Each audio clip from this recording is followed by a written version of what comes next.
with a woman. But you know what? That actually is a part of the question. What is the most important thing that one could advise about relationships? And whether you're single or married, sacrifice of self, denial of self. Yes. Because when you ask the question, when she says, being married, if she says, what do you think about this dress? She's not asking me what I think. So I have to, now I know, after all these years. That's some wisdom, man. Wisdom. Tell her sometimes what she wants to hear. Yeah. Now, that sounds like deception all the way. But it's called staying married. Right. It's called wisdom. So I hope we can take glean some gems from that advice there. Tell them what they want to, and that is something. I must be honest. If I be very frank about me, I'm not a compliments guy. Okay. When it was a compliments girl. Different love languages, whatever. Completely different. I think I've said it 10 times in 10 different videos, right? And I couldn't get my head around that. But then I wasn't taught anything about love language. So imagine all the years and all the resentment that can build up because I haven't learned to consider what she needs.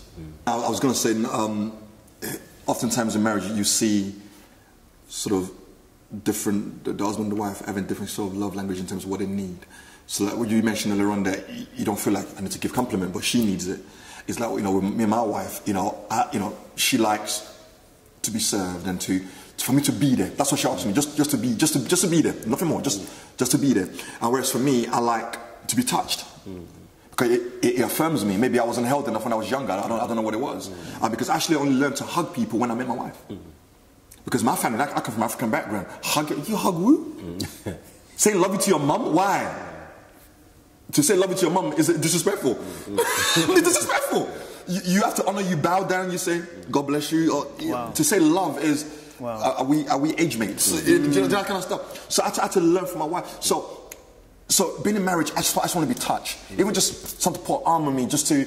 So I guess in marriage, or even in a relationship, you have to better communicate what you need. And I feel sometimes we don't. We just feel like the other person you should know by now. You should know by now. I remember when my grandma died, it was earlier this year. As a big man, almost 40 years old, all I wanted to do was just be held. Wow. I didn't want to pray for me. I know all the prayers. I didn't want to give me a scripture. I didn't want nothing like that. I just need my wife to hold me. And that was enough. And that allowed me to go and face the world again and keep fighting again. You know, so I think we have to communicate better in terms of what we need. And I think relationships, if you're talking about advice for relationship, whether in premarital counseling or while people are dating or courting, let the other person know what your needs are. Because, you know, we're not telepathic. We don't always know. You know, for me, do I like compliments? No. Neither do I. If someone compliments me, I feel patronized. Do you know what I'm saying to you? When people say to me, oh, that was a great sermon, I'm like, I'm a pastor, what else am I meant to do? Like, you know, do you know what I'm saying to you? Oh, you provide for a family. I don't really like that. To be held, it's what it is. Wow. I guess I really echo what you guys have said, because I think a lot of the time, some of the things that work there's just things that just work in relationships, whether it's a friendship, whether it's a romantic one. I think trust and honesty, I say trust and honesty are really important. Just for me, for any relationship, if something happens, which means I can no longer take you at your word, I can't function in that relationship. I need people to take you at your word. And so I think for me, trust and honesty is a big thing. If I think someone is not being straight with me, I'm no longer able to comfortably be in that. Because it also stops them from being vulnerable. Because in a relationship, you want to be able to be vulnerable and kind of put your cards on the table. But if you can't trust that person no more, you don't know what you're going to do with your vulnerability. You know, it's just But it's interesting. I think your position around the table is interesting in that. I'm going to put this to you. I could be wrong, but I think I'm right. But it could be that, for example, trying to see through a female's eyes, she's looking at you, a man of stature, and position. And money. I keep forgetting the money part. Forget the money, that's the most important part. The money part, right? 30 billion for the You account. can get, yeah. Oh, wow. It's an Afrobeat song. What was it? I missed it. Oh, my gosh. Was it Davido? Was it Davido? Yeah, but You see, we're Christian, but we know stuff. But we know stuff. We're still relevant. I'm the only real Christian because I don't know. You know? These guys need I to was in the learn. mountain. I was in the They mountain. need to learn, man. But and when you're talking about trust and honesty, do you consider that because of where you are as a leader, that it might be intimidating for some women? And so I think that it's inevitable that there's going to be some deception for you. And I'm not trying to advise you. I'm just trying to raise. What do you think about that possibility? Yeah, no, I think that's very true and very it's just real life. Because even like something as simple as when I have let's say team meetings, team with my team, I know that like let's say after every Friday session we have feedback. You know, how do you guys think the session I led went? And sometimes at the end we rate it out of 10. I'm like, if they say I rate it 7 out of 10, I know that means 6. You see what I'm saying? I get this. Because how you going to tell me to my face? Yeah, that you're 7. Yeah. Could be 5. Could be 2. You know what I mean? Could be 2. Actually, just consider it a 2. They're not going to tell you to your face. Yeah. But and so and I know like sometimes when they meet and have the feedback, I know that it's going to be more open. Because there is, I mean, when you're the leader, there just is a power imbalance that just exists. There is. It exists. You have power over people, just exist. And so people say, and I guess that's why you have to go out of your way to make people comfortable enough to and let people, be truthful. Because you can have there's many organizations where people are afraid to be honest because there's a consequence, or they, even if there isn't, they believe there's a consequence because of other experiences. Yeah. Oh God. So I think that's something to always be mindful of. I guess people just have to just be themselves from day one, whatever the cost. I have a question for you too. Yes, sir. Sure. Okay. Let me see the time. What would you guys say has been some of the main ingredients that has helped you build a strong marriage? Let's pause that. You said ingredients. It's ingredients. I don't want people to laugh at you on that. So I'm going to read it. You ask again. That never happened. That never happened. Oh, hallelujah. Bloopers, yeah. I might put it in there, Leave it in there, Just leave it. Leave it, and then you see the YouTube comments. Ingredients. Ingredients. Come on, what's wrong with these people? That's why I go to black churches. Look, they can't speak English. Okay, let's do it again. What would you say as some of the... See, no, but Jesus would say that. Jesus would get away with it. You know what I mean? He said fishes. He would say, because not fishes, is it? Bruv. Only Jesus can say it. Don't bring Jesus into it. That's King James said that. King James said that, man. Yeah. As you're saying. What would you say have been some of the main ingredients? That works. Yep. Go to a YouTube break, come back. Yeah. Okay, what would you say have been some of the main ingredients that have helped you to build a strong, solid marriage? I think the first obvious one is centering and trying our best to build our marriage on God. Because I'm scared of God. In a good way. In a good way. I've got a fear of God, so I try to base everything on there. Also, I believe I'm trying not to be like my father. So I'm trying to do everything not to be like my father. Don't ever want to treat my wife the way he treated my mother. Just so I'm conscious about it. It's almost like Daniel chapter 1:8 when it says, Daniel purpose in his heart that he won't sin against God. So I've got that purpose in my heart that I don't want to mess this up. I don't want her to ever cry because of what I did to her. So I think that's very important for me because I'm meant to be the hero in her life. She didn't have a father with her when she was growing up, so I've got to be that man in her life to show her that, we are okay, as men. I guess also I like peace. I like a peaceful life. So I try to always cultivate peace. So looking for peace constantly in every area of my life and my marriage is actually one of the ingredients that I use. Another one is being married to my best friend, knowing that we are best friends and we have a purpose together. Realizing that it's powerful for us because I always have this mantra that if both of us are busy rowing the boat, then nobody's got time to rock the boat. So we always try to do things together. That's deep. So whether it's ministry, so with me in ministry, when I got to call into ministry, I believe both of us got to call into ministry. Even though my wife didn't really kind of come full on at the beginning. I had to make sure that I was patient with her, I was praying for her, and she got ready, because now we're running the church together. So it's not me just passing the church with all this power and now having someone to check. Do you know what I'm saying to you? You know, I think that's important. I think that's where a lot of men go wrong. If you can't have your wife to check you, then that's not good marriage. And I don't lord over my wife, she's my partner. Because there's a lot of things that my wife is better than me at. There's a lot. A real lot. I'm learning from her. When it comes to money, when it comes to managing, when it comes to fathering, I'm learning from my wife. You know, because I didn't see my father growing up. She didn't see her father growing up, but a maternal instinct and a caring nature showed me that this is actually what father's meant to do also. It's not just a woman thing, but it's also a paternal thing as well that we men need to do. So, yeah. Deep. Yeah. And when you say you married your best friend, were you best friends before, or did you build that in marriage? We were best friends before. Okay. So, you know, we met 18 years ago, last week. Oh, wow. I mean, I don't know when this video is going to be played out, but in you know, middle of November 2018 would be 18 years since we met. It's December. Just letting you know. Oh, yeah, December now.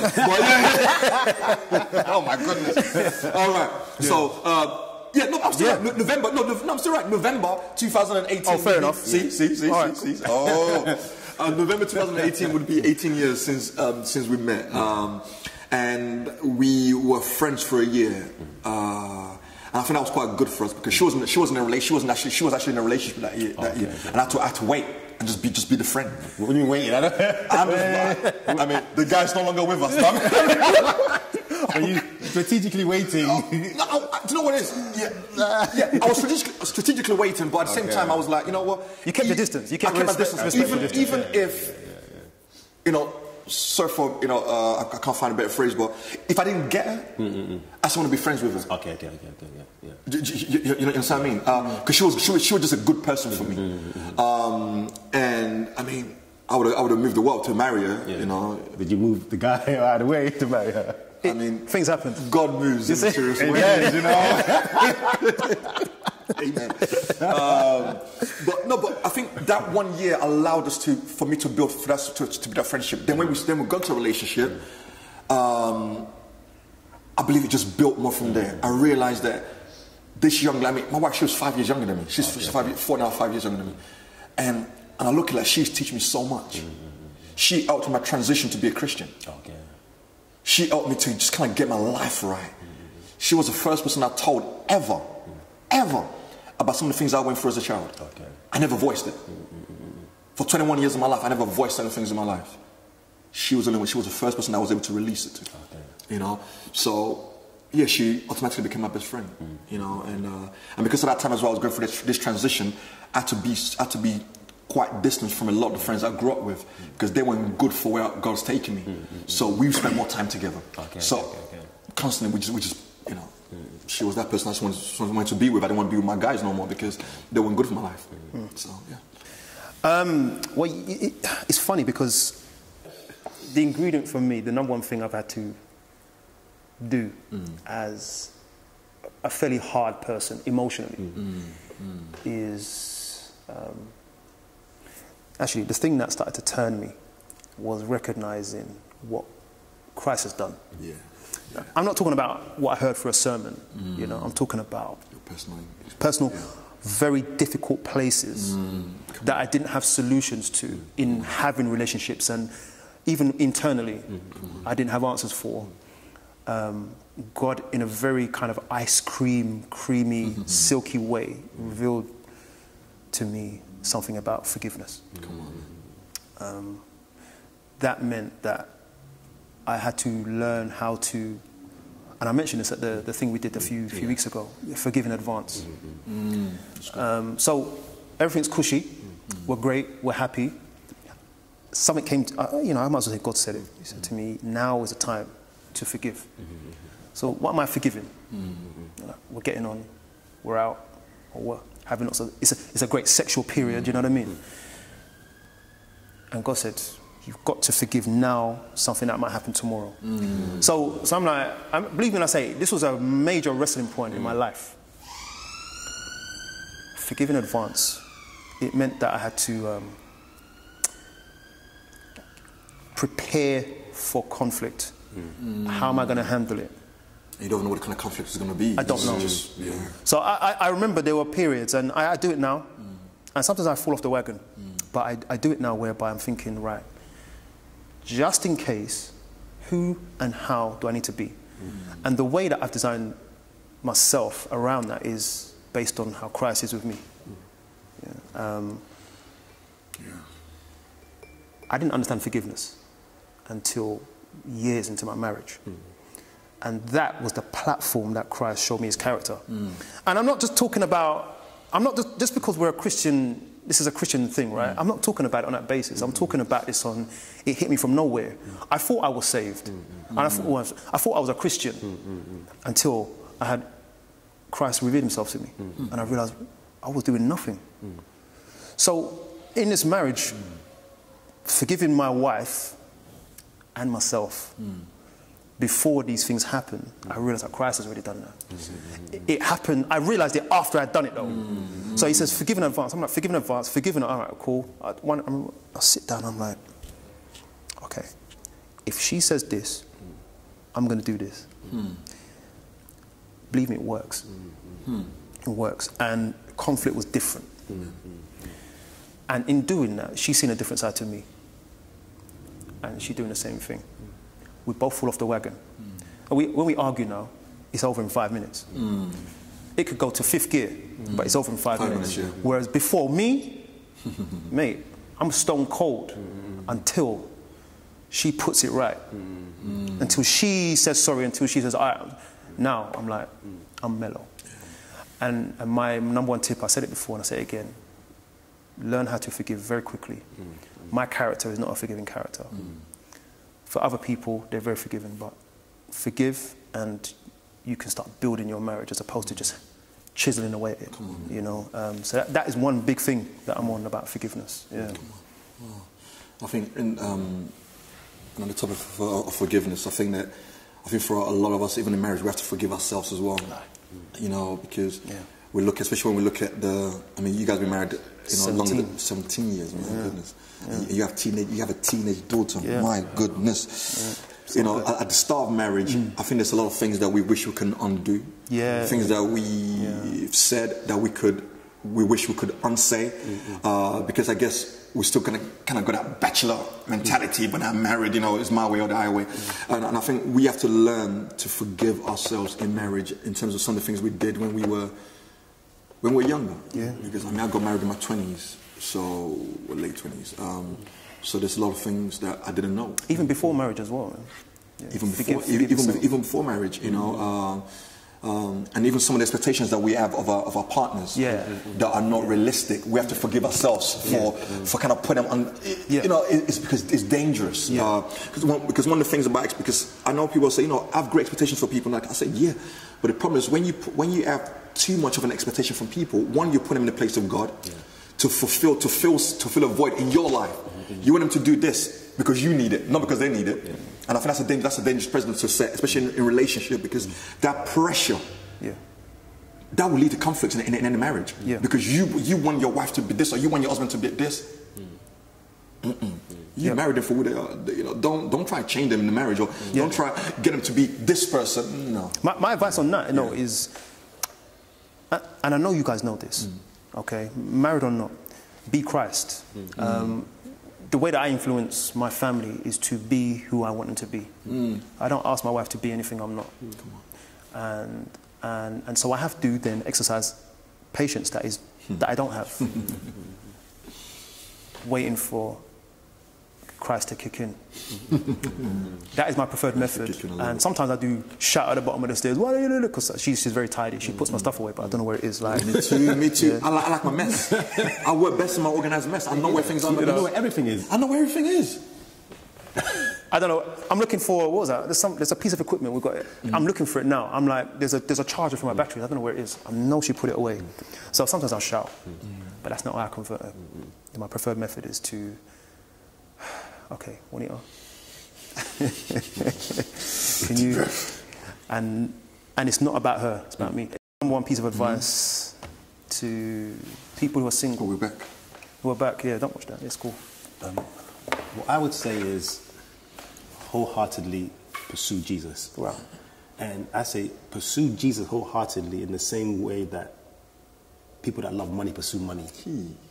Because how some people love money, they'll let nothing get in the way. Nothing. People wake up at 5 a.m. They'll get the mother and the grandmother right away. You know what I'm saying? Like sleep in the bush somewhere in Newcastle. Money. And I say, pursue Jesus wholeheartedly with all my strength in everything you have, wholeheartedly. I would say that. Well, whatever you can do and let nothing get in the way of that. Man. That is the number one piece of advice I do have. Thank you. Thank you, guys. Thank you, sir. Thanks for having us. It's been fun. It's been fun. Has been. It's like therapy.